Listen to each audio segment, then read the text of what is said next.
For every product na binebenta mo, dapat may kita ka.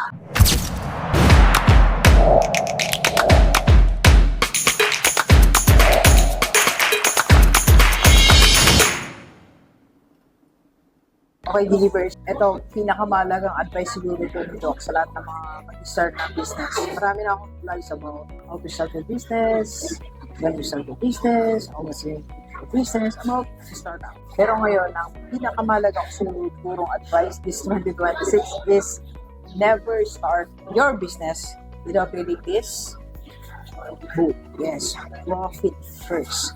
You have to live this. Ako, ngayon ang na-realize ko, I regret na I started many businesses without reading this. So, kung mag-start ka pa lang this 2026 na business mo, you have to read profit first. So, magbigay lang ako ng 2 reasons sa napakadaming lessons na makukuha ko dito. Pero dalawa na ipapaintindi ko po sa ating lahat. Una-una, you have to profit for every transactions. Ito kasi yung one of the biggest mistakes natin sa negosyo. Yung isa may mga transactions tayo na break even o alam mo hindi ka kikita pero tinutuloy mo pa rin. Ang kapiran natin, babawi na lang ako next time, babawi ako sa next transaction or babawi ako sa next client. Which is wrong.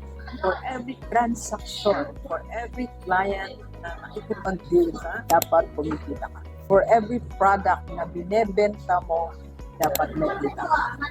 Profit first. Second, you have to take the profits before you spend the money. Kasi kadalasan, ang ginagawa natin, pag nakapag-transact tayo, nakabenta tayo, gagastos na tayo, magbabayad na tayo ng tao, bibili na tayo ng materials, meron tayong gagastos din ganito, gagastos natin ganyan.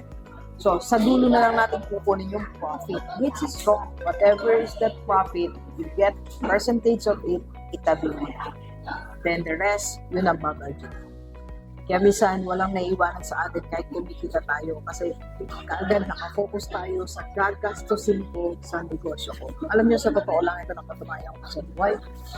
Hindi po natin talaga kayang gastusan ang pangailangan ng negosyo natin. Hindi siya nauubos. Para din gusto mo, parang personal desire mo, hindi nauubos ang personal desire natin.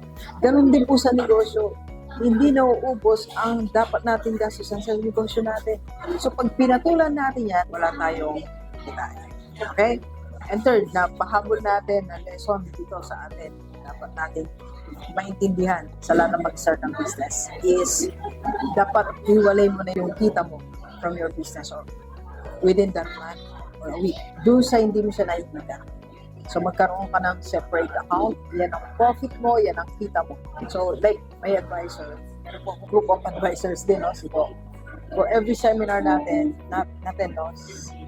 lagi yun, they are reminding, kunin na yung profit, ilagay sa isang account. So, for every transaction namin, kinukuha na agad namin yung certain profit, tinatabi na. Yung hindi siya visible sa akin, hindi ko siya nakikita. Kasi pag visible ang pera sa iyo, hiwalay, alisin sa kahan, alisin sa uwan.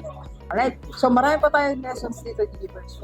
Kaya dapat bago ka magsimula ng negosyo mo, read this. Let's go. Kape tayo.